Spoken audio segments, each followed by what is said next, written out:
오늘이 일요일 날이죠. 일요일 2026년 2월 1일 오후 4시 8분을 가리키고 있습니다.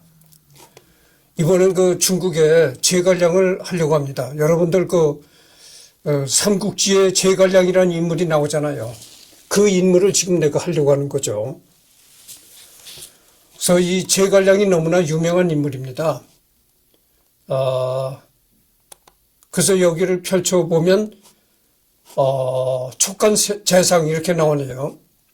내정, 의정, 통합기 서기 221년에서 255년 초대 제갈량, 제2대 장관, 제3대 비의, 그 다음에 내정, 의정 분리기가 253년에서 서기 263년까지 지속이 되었다. 이것은 내정 초대가 진지, 의정에는 강유, 그 다음에 내정 제2대는 동골, 번건, 제갈첨 이렇게 되어 있네요. 촉간재상이다 이렇게 됐습니다. 그러니까 촉간이라는 나라, 여기서 이제 초록색 부분이 이제 총나라라는 거죠. 총나라.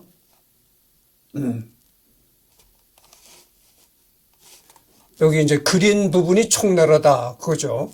그리고 여기가 이제 그렇습니다. 그러니까 재상이니까 어떻게 됩니까? 재상이니까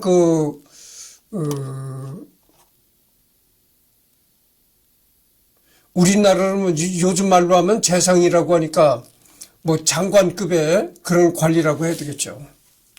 통치자는 아니고 최고의 관리자다, 관료자다 이런 얘기죠. 그래서 이렇게 펼쳐보면 이런 게 나오는데 한의 대장군, 후한태위, 후한대사공, 후한대사농, 조위태위, 조위사도, 조위사공, 촉간재상, 선호승상 이렇게 나왔네요. 봉룡봉추, 봉룡봉추라는 건 뭐냐면은 엎드린 용과 새끼 봉황이라는 뜻이 고사성어, 와룡봉추로 바꿔서 부르기도 하는데 와룡은 누운 용이라는 뜻으로 봉룡봉추와 같은 의미이다. 정사에서는 제갈량을 사마위가 봉룡, 방덕궁과 서서가 와룡으로 칭했다. 봉황, 여러분들 봉황이라는 거 알잖아요. 청와대 대통령 휴장이라고 있는데 거기에 보면 이제 새가 이렇게 두 마리가 이렇게 있잖아요. 좌우로. 그게 바로 봉황입니다. 봉황.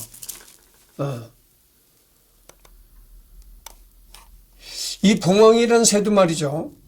이것이 이제 봉황이라는 새인데 실제 존재하는 새가 아니고 상상 속의 새다 이거죠. 사람들 머릿속에만 존재했던 그런 새다 이겁니다. 그래서 우리 대통령 휴장에는 봉황새가 그려져 있다. 이런 얘기입니다. 그래서 펼치기는 이렇게 나오고, 봉룡봉추. 봉룡은 제갈량, 그 다음에 봉추는 방통, 총호는 사마의, 유린 강용, 촉간 초대 승상, 제갈량. 그러니까 총나라의 초대 재상이었다 그죠. 추천시호 펼치기 접기 이렇게 나왔네요. 그래서 이거는 서기 200년이라고 하니까 서기 200년 되니까 어떻게 되겠어요? 그때는 사람과 똑같이 그림을 그리는 초자가 기술이 없었을 때입니다. 그러니까 이거는 어디까지나 상상도죠. 믿거나 말거나 제갈량이 이렇게 생겼을 것이다 하는 상상도에 불과한 겁니다. 추정은 181년, 서기 181년에 추정했다. 후한의 마지막 황제 헌제 유협과 같은 해에 태어나서 같은 해에 죽었다. 단 헌제는 4월, 제갈량은 10월에 사망했으며 헌제의 사망 당시 제갈량은 5차 북벌군을 이끌고 북진 중이었다.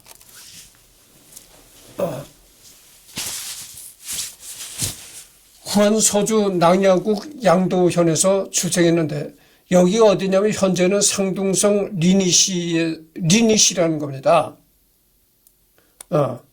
상둥성 리니시. 예.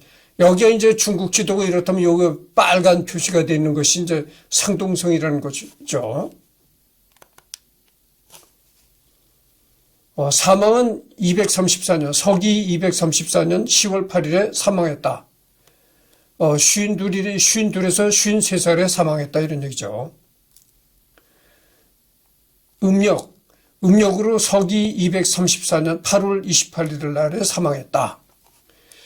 조위 옹주 오장원. 여기가 현재는 어디냐면 산시성 바오지시 오장원이라는 곳이라는 겁니다. 묘소는 정군산에 있다. 산시성 바오지시 오장원. 바오지시.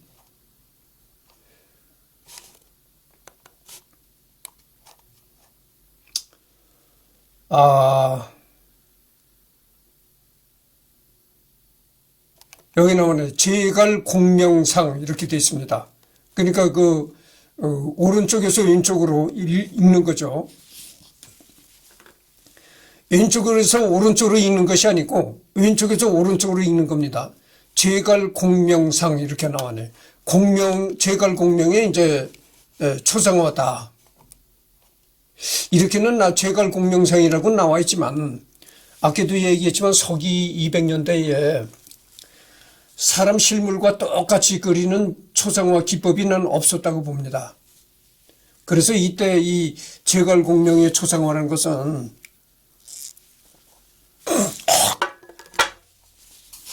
그냥 상상도에 불과할 것이다 이런 말씀을 드립니다. 제갈량은 상국이 되어 백성을 어루만지고 예법을 보였으며 관직을 간략히 하여 권제에 따르고 성심을 열어 공도를 베풀었다. 충성을 다하고 보탬이 된 자는 비록 원수라도 반드시 상 주고 법을 어기고 태만한 자는 비록 친한 자라도 반드시 벌 주었다. 공도, 성심을 열어 공도를 베풀었다 이런 얘기잖아요. 이건 뭐냐면은 공적인 그런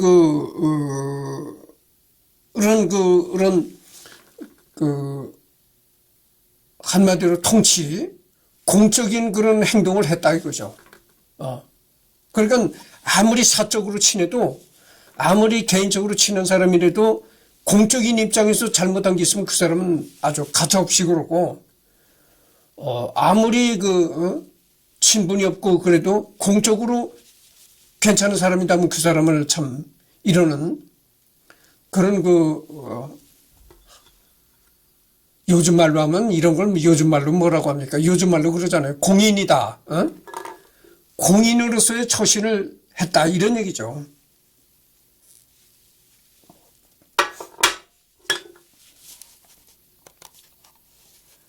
죄를 인정하고 실토한 자는 비록 중죄라도 반드시 풀어주고 헛된 말로 교묘히 꾸미는 자는 비록 가벼운 죄라도 반드시 죽였다. 선행이 작다하여 상주지 않는 일이 없고 악행이 작다하여 문책하지 않는 일이 없었다. 모든 일을 정연하여 그 근본을 다스리고 명분과 실질이 서로 부합하게 했으며 헛된 것은 입에 담지도 않았다. 그러니까 이 요즘 말로 하면 이런 걸 뭐라고 하겠어요. 요즘 말로 하면 이 제갈공명이야말로 굉장히 원칙주의자다 이렇게 말할 수가 있는 거예요. 아주 원칙에 충실하는 그런 아주 원칙론자다 이런 얘기죠.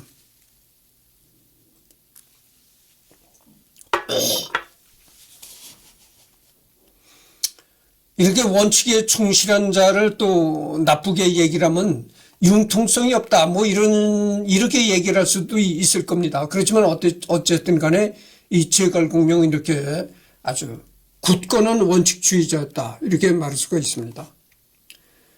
마침내 나라한 모든 이가 그를 두려워하면서도 경외하고 비록 형정이 준엄했으나 원망하는 자가 없었으니 이는 그 마음이 공평하며 권하고 경계하는 것이 분명히 있기 때문이다. 가히 다스림의 법도를 아는 빼어난 인재로 관중 소화에 버금갔다.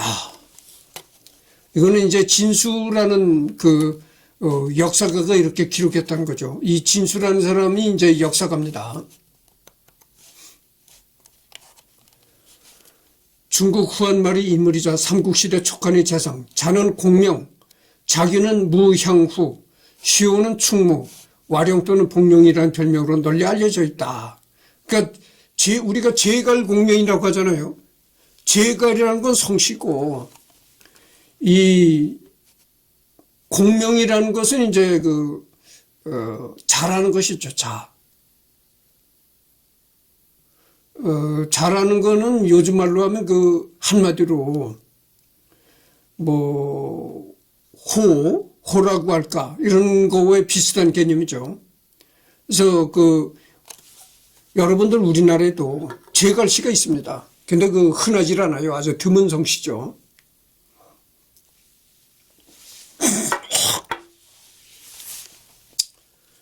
형조에 머물다 촉간의 창업군주이며 초대 황제인 유비를 따르기 시작하였으며 이후 유비 세력의 대전략과 내정을 담당하였다. 촉간이 건국되자 초대 승상직위에 임명되었고 유비 사후에는 군권을 포함해 국정 전반을 총괄하는 위치에 올랐다.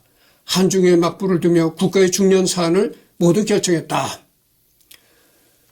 유비도 이 삼국지에 나오는 유명한 인물이잖아요. 그러니까 이제 유비가 촉간의 건국을 한 사람이다 이거죠. 창업 군주다 이거예요. 건국을 한 임금이다 이거죠. 유비가. 그러니까 유비 밑에서 이 제갈공명이 그렇게 훌륭한 재상으로 촉이라는 나라를 다스렸다 이런 얘기죠. 탁월한 능력과 뛰어난 충성심으로 중국을 포함한 동아시아에서 훌륭한 신하이자 재상의 상징으로 여겨졌으며 다른 한편으로는 소설 삼국지연의 영령으로 군사 또는 참모의 대명사로도 널리 알려진 인물이다.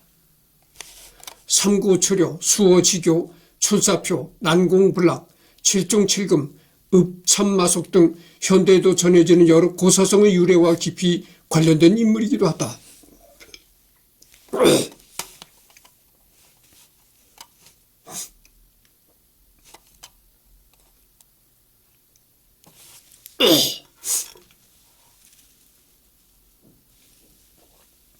여러분 요즘에는 좀 얘기가 좀 다른 얘기가 나오더라도 좀 들어보십시오. 요즘에 한문이 말이죠. 중학교 과정에서 900자를 가르치고 고등학교에 올라가면 또 900자를 가르칩니다. 그러니까 900 플러스 900이니까 어떻게 되겠어요? 1800자를 가르치는 겁니다. 그런데 학교에서 중고등학교 과정에서 1800자를 배운다 하더라도 이게 형식적인 겁니다. 한문을 공부하는 사람이 없어요. 공부하는 애들이 없어요. 그게 뭐냐면은 한문 과목이 있긴 한데 아주 형식적이고 유명무실하다고죠. 왜 한문을 공부하지 않느냐면은 대학 수능 시험에 이 한문이 출제가 안 됩니다. 그러니까 공부를 안 하는 거예요.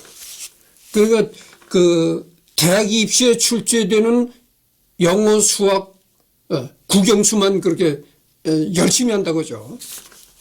그래서 지금 젊은 사람들은 이 한문을 거의 모르는 사람들이 많아요.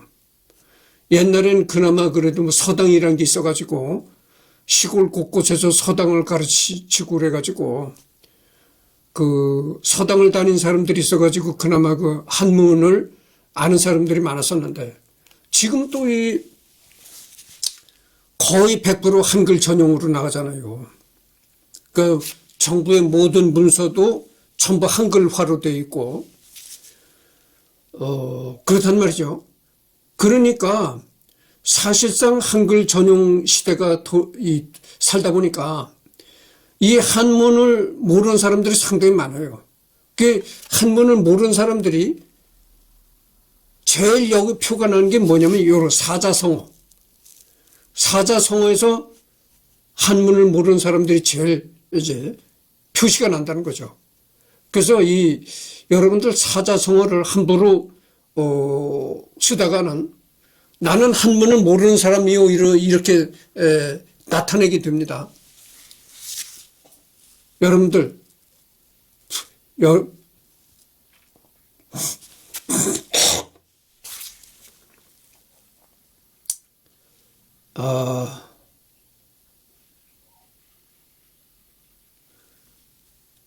풍비박산이잖아요. 풍비박산. 사자성의 성어 중에 풍비박산이라는 그 사자성어가 있습니다. 그거를 풍비박산이라고 안 하고 풍지박산 났다. 이렇게 풍지박산이라고 얘기한 사람들이 많아요. 한문을 몰라서 그럴 겁니다. 이 풍지박산이 아니에요. 풍비박산입니다.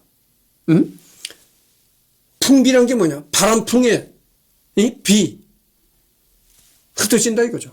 바람에 흩어지는 그런 격이다. 그게 풍비박산입니다. 박산. 산이라는 게 뭐 흩어질 산이거든. 그러니까 모든 것이 이렇게 바람에 싹 흩어진다 이거죠. 이 가을에 이렇게 바람이 불잖아요. 가을에 이렇게 바람이 불면 어떻게 되겠어요? 낙엽이 확 흩어져 날리잖아요. 그런 식이 됐다 이거죠.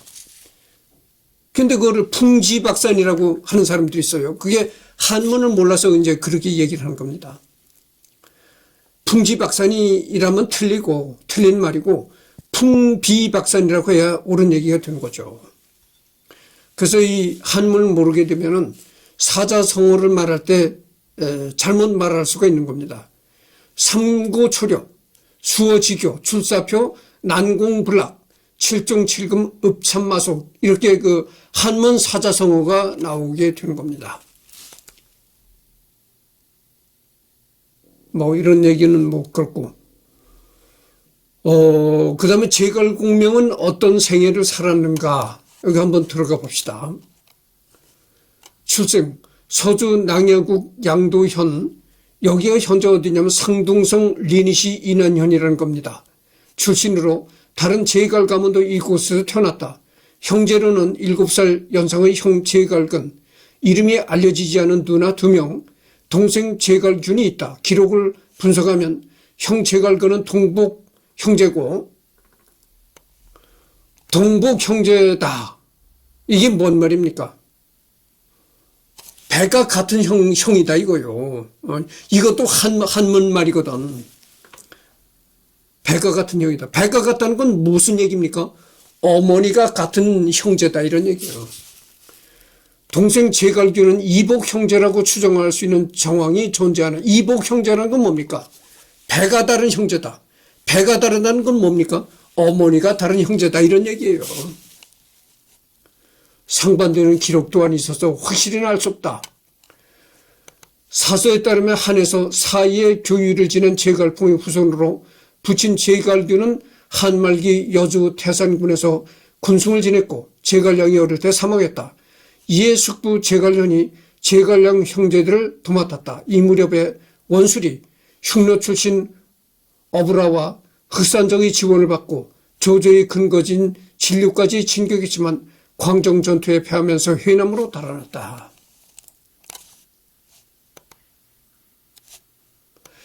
이 제갈 공명에 대해서 이렇게 뭐 여러 가지 얘기들이 있는데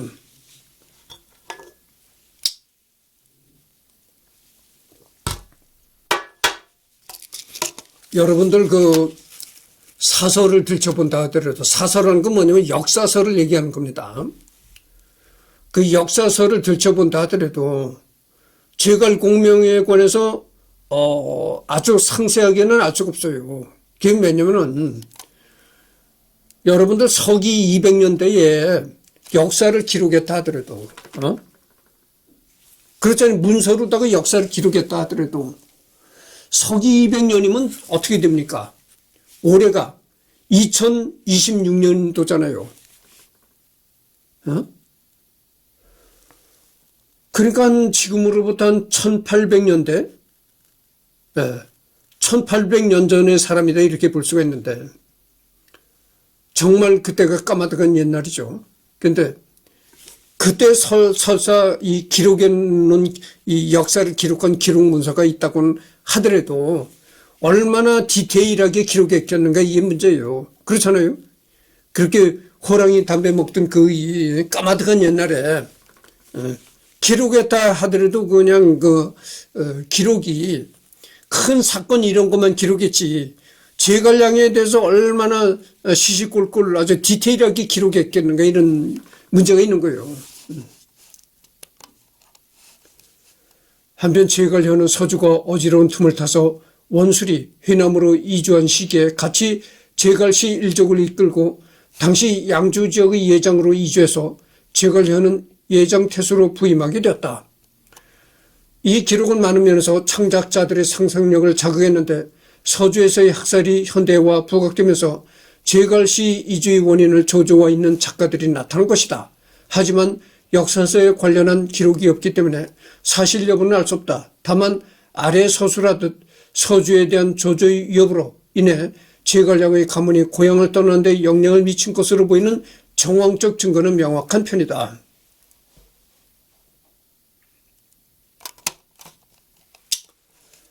제갈시 이주 시점을 파악하기 위해서는 기록을 대조해 볼 필요가 있다. 제갈현은 이주하면서 해당 지역의 군벌과 손을 잡았는데 정확히 어떤 군벌과 협력했는지는 사서에 따라 기록이 나뉜다. 정사 삼국지는 원술에 의해 임명된 이후 유표로 다시 건너가고 헌재 춘추는 유표만을 기록했다. 최진열 교수는 정사 삼국지가 헌재 춘추의 기록을 무시한 부분을 수상하게 생각한다. 여러분들 삼국지가 굉장히 흥미로운 점이 많아요. 그래서 여러분들 삼국지를 많이 읽어본 사람들이 있으리라 생각합니다. 이 삼국지에 유비, 제갈공명, 조조 이런 사람들이 나오잖아요. 이 삼국지가 역사서입니다. 역사서인데 역사 기록이죠. 역사 기록인데 야사도 아니고 정사다 이거죠. 정식으로 그러니까 어떤 민간 차원이나 이런 데서 흥미진진하게 뒷얘기 알려지지 않은 얘기 이런 걸 거짓말 보태서 쓴 그런 역사가 아니고 이거는 정사다 이거죠. 그러니까 궁중에서 아주 정식으로 기록된 역사다 이거죠. 그러니까 그만큼 정사라고 하는 것은 그만큼 신뢰성이 더한 기록이 있다 이거죠.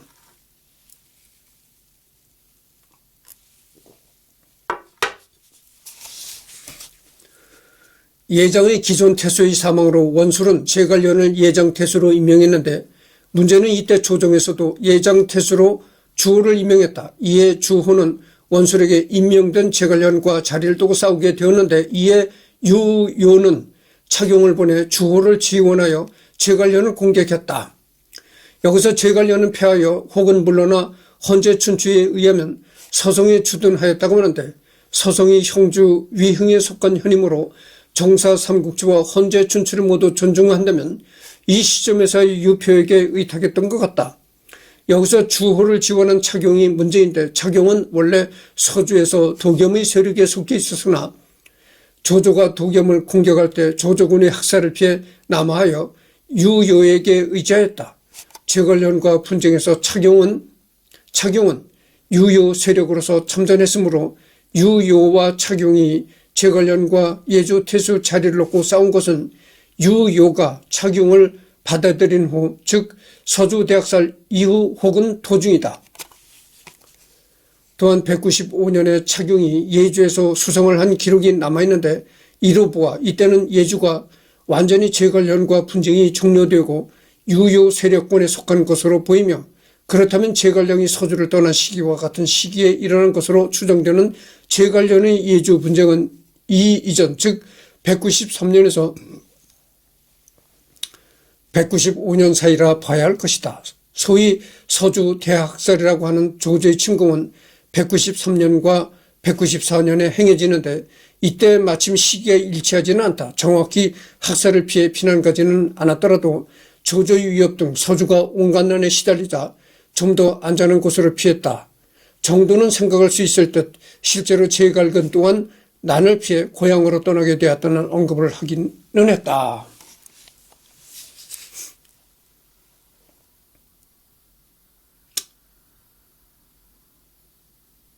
하여튼 뭐 이거는 넘어가도록 하죠.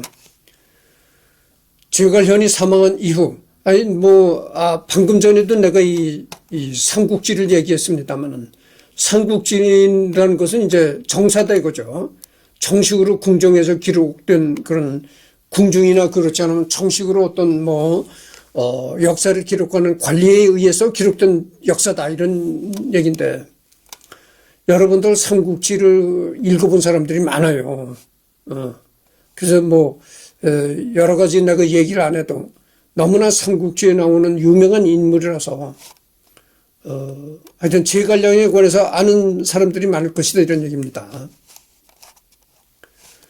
제갈량이 사망한 이후 제갈씨 일족은 형주 군볼 유표에게 의탁하게 되었다. 한편 형 제갈근은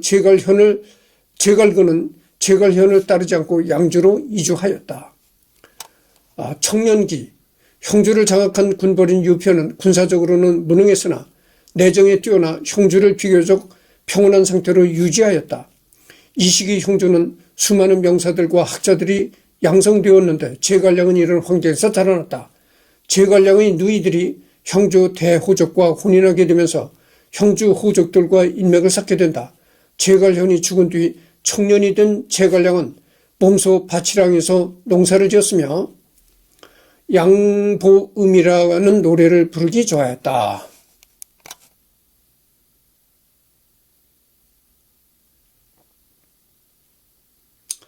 그래서 예전에는 그 고위 관직을 지냈다 하더라도 그 관직을 내놓게 되면은, 그러니까 지금으로 말하면 관직에서 은퇴를 하게 되면은 대부분 농부로 돌아가는 겁니다. 그전에 옛날에는 지금 같은 이런 여러 가지 경제가 발전한 것도 아니고 산업이 발달한 것도 아니다 그죠. 그러니까 금융산업 이런 게 발달한 시기가 아니니까 그때는 오로지 이제 농사 짓는 것뿐이 없었다, 이런 얘기죠. 그러니까 나라에 큰 벼슬을 하다가도 그 벼슬을 은퇴하게 되면은 반드시 농촌에 내려가서 농사를 지었다, 이런 얘기죠. 그래서 이 제갈량도 은퇴를 하고 이제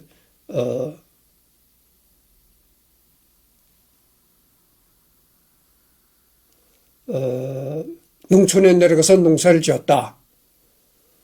근데 이때 제갈량이 크게 늙어서 은퇴를 했던 것이 아니고, 여기 보면은 청년의 나이인데도 농촌에 내려가서 농사를 지었다, 이런 얘기죠. 제갈량은 신장 팔척에, 즉 늘 자신을 제 나라의 재상 관중과 연나라의 악의에 비교했으나 당시 사람들은 이에 동의하지 않았고 오직 친한 벗으로 지냈던 기주 박능군 출신의 최주평, 예주 영천군 출신의 서서만이 그의 말에 동의할 뿐이었다.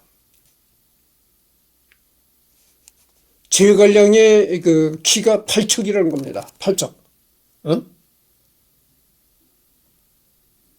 근데 지금은 한 척이 지금은 한 30cm 정도로 생각하거든요. 근데 이 제갈량 시대는 1척이 30cm 정도로 생각을 안 하고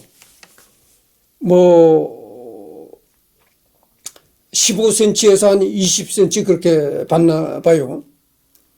그 20cm라면 어떻게 됩니까? 28이 16인데. 아주 28에 16은 넘고,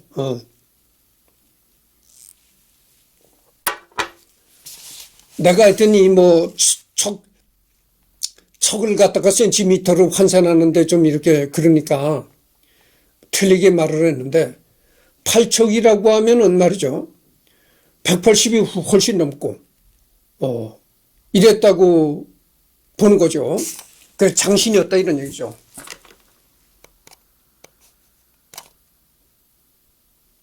우리말에 어떤 얘기 있냐면 이런 얘기였어요.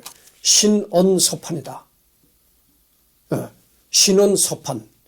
그게 뭐냐면은 첫째는 신이 뭡니까? 몸신자예요, 몸신. 그러니까 요즘 말로 그러잖아요. 키가 얼마나 늘씬한가, 덩치가 있는가. 그것도 사람을 평가하는데 중요한 기준이다, 그죠? 그 다음에 언은 뭡니까? 말씀언. 그렇게 키가 늘씬하고 체격을 갖추고 말솜씨도 아주 천상유수로 말을 한다. 말솜씨가 그렇게 달변이다. 이러면 또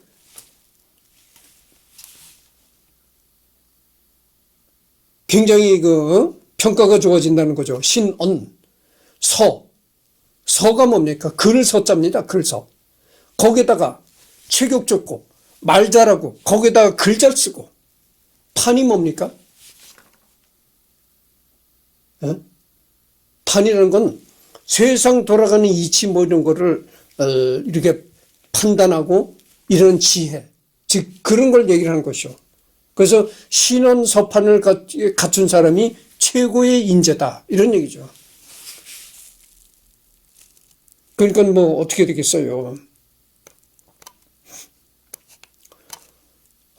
제갈량이가 신장이 지금도 뭐 180이 넘는다 하면 큰 키라고 생각을 하는데 이 제갈량이가 살았던 서기 200년대는 그렇게 사람들이 큰 사람들이 없을 때입니다. 별로 없을 때예요. 이때의 신장이 8척이 넘는다고 하면은 상당히 거인이라고 생각했던 지금으로 말하면 뭐 한 190 이상의 신장을 가졌다 이렇게 밖에 얘기를 할 수가 없습니다. 물론 뭐 또 이런 얘기도 있어요. 우리 속담이 이런 얘기했는데 무슨 얘기인지 들어보셔. 키 크고 싱겁지 않은 놈 없다. 사람이 키가 멀때같이 크고 하면은 속이 비어 있다는 거야. 속빈 강정이라는 거지. 사람이 키가 이제 아담하고 뭔가 이 속에 들은 게 많아야지. 키만 멀때같이 키 큰 놈 치고 싱겁지 않은 놈 없다 뭐 이런 속담도 있잖아요.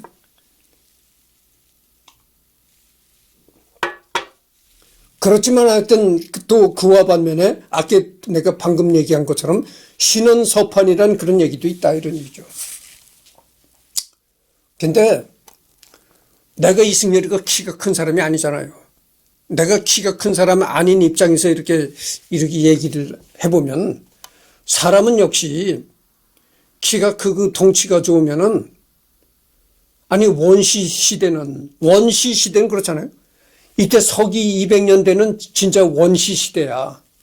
그런 때는 키 큰 놈이 키 크고 힘 좋은 놈이 왕초야. 그렇지만 현대 사회는 그게 아니다 그죠. 현대 사회는 권력과 금력을 가진 사람이 왕초다 이거예요. 아무리 체구가 작아도 재력이 있고 권력이 있는 사람이 왕초다 이런 얘기죠. 그러니까 뭐 멀때같이 키 커봐야 아무 소용이 없는 거죠. 키가 작아도 사람이 재력이 있고 권력이 있어야 된다 그죠.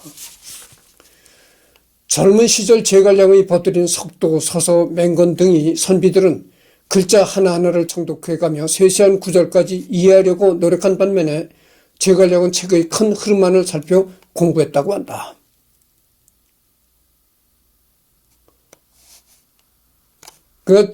제갈량은 이 독서를 해도 세세한 디테일한 부분을 아주 꼼꼼히 이렇게 살펴가면서 그 독서를 하는 것이 아니고 요즘 말로 하면 속독을 했다 이게 속독. 그러니까 정독을 하는 것이 아니라 아주 디테일한 부분까지 생각하면서 이렇게 꼼꼼히 독서를 하는 것이 아니라 속독을 했다 그죠. 그다음에 유비를 따르다. 양양기에 따르면 수경선생 사마휘는 유비를 만난 자리에서 유비가 그에게 현 정세에 대해 질문하자 이를 아는 건 시무를 아는 준걸 뿐이며 와룡과 풍추인 제갈량과 방통이 바로 그들이다 라고 대답하며 은근히 제갈량과 방통을 높여 소개했다. 제갈량과 방통은 모두 사마휘 휘하의 제자였는데 이는 당대에 유행하던 인물평에 기반한 고용 방식에 해당한다. 사마휘 아래의 다른 제자들 중 일부도 유비 휘하에 들어가게 되었다. 207년 유표의 객장으로 형주 남양군 신하현에 주둔하고 있던 유비는 사관을 요청한 서서를 만나보고 중하게 기용하였다. 그러던 어느 날 서서가 제갈량을 와룡이라고 추천하였다. 유비는 서서에게 제갈량을 데리고 와달라고 요청했지만 서서는 유비 본인이 스스로 몸을 낮춰 만나야만 한다고 간언하였다.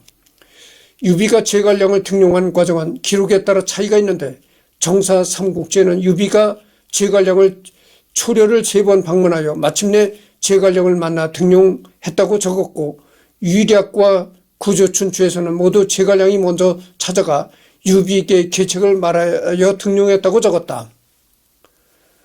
보통은 동시대인인 진수의 기록과 더불어 제갈량 본인도 출사표에서 이 삼구초려를 언급하기 때문에 전자를 사실로 본다. 이 일화에서 삼구초려라는 고사성어가 생겨났다. 또한 유비에게 제갈량의 말한 전략을 융중대 혹은 초려대라고 한다. 삼국초려. 초가집을 3번 찾아간다는 뜻으로 인재를 맞아들이기 위하여 참을성 있게 노력함을 의미하는 고사성어이다. 후한말 유비가 융중에 은거하고 있던 제갈량의 초가집으로 3번이나 찾아갔던 일화에서 유래하였다. 그러니까 여기서 여러 가지 역사서마다 얘기가 조금씩 다르다는 겁니다. 다른데 이 역사서 중에서 어느 것이 제일 신뢰성이 있느냐면 이 삼국지. 삼국지가 제일 신뢰성이 있는 역사서다 이거죠. 이거는 뭐 정사니까 정식으로 이 기록된 역사니까 이 삼국지가 제일 신뢰할 수 있는 역사서다 그죠. 근데 이 삼국지에 보면은 이 유비가 제갈량이 사는 집을 찾아갔다는 거예요. 근데 찾아갔는데 그때 제갈량이 어떻게 살겠어요? 벼슬 하기 전이니까 제갈량이 높은 벼슬 하기 전이니까 어떻게 살겠어요? 초가집이죠. 다 쓰러져가는 초가집에서 이제 제갈량이 살았는데 최고 권력자인 유비가 그렇게 다 쓰러져가는 초가집에서 사는 이 제갈량을 찾아갔다 이런 얘기죠. 아니 최고 권력을 가진 권력자가 뭐가 아쉬울 게 뭐가 있겠어요? 그렇잖아요. 큰 소리 땅땅 치고 내가 잘났다고 하고 살 사람이 그렇게 최고 권력자인데 그렇게 최고 권력자가 아주 큰 초가집에서 살고 있는 제갈량을 만나기 위해서 직접 찾아갔다는 거죠. 그러니까 자기보다 훨씬 못한 사람에게서 못한 사람을 이제 찾아가서 간곡히 부탁하는 거. 그런 데서 삼구초려라는 그 사자성어가 생겼다 이거죠.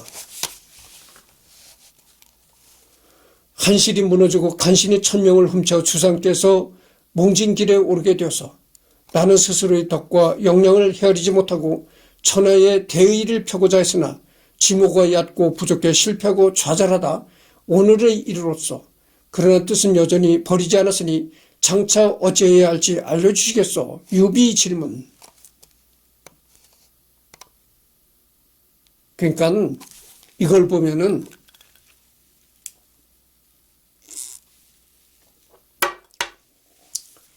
유비가 최고 권력자라는 건 하지만 얼마나 유비가 겸손한 자세를 가졌는가를 알 수가 있는 거죠. 응? 그렇게 최고 권력을 가졌던 유비가 내 잘났다고 이렇게 껍치지 않고 이렇게 겸손하게 제갈량 앞에 가서 이제 애원을 하는 겁니다. 나와 같이 일 좀 합시다 이렇게.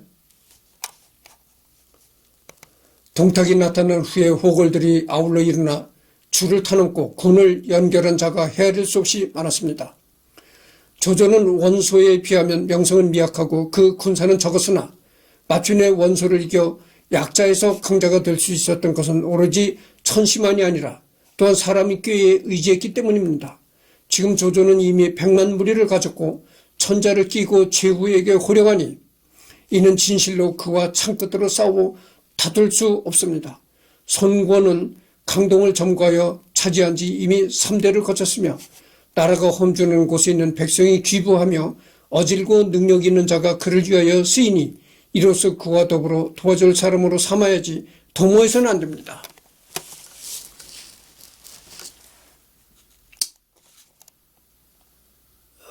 그래서 지금 40분을 경과했습니다. 그래서 여기서부터는 다음 주에 하도록 하겠습니다. 내가 그 주말에만 녹화를 하잖아요. 그래서 여기서부터는 다음 주에 하겠습니다.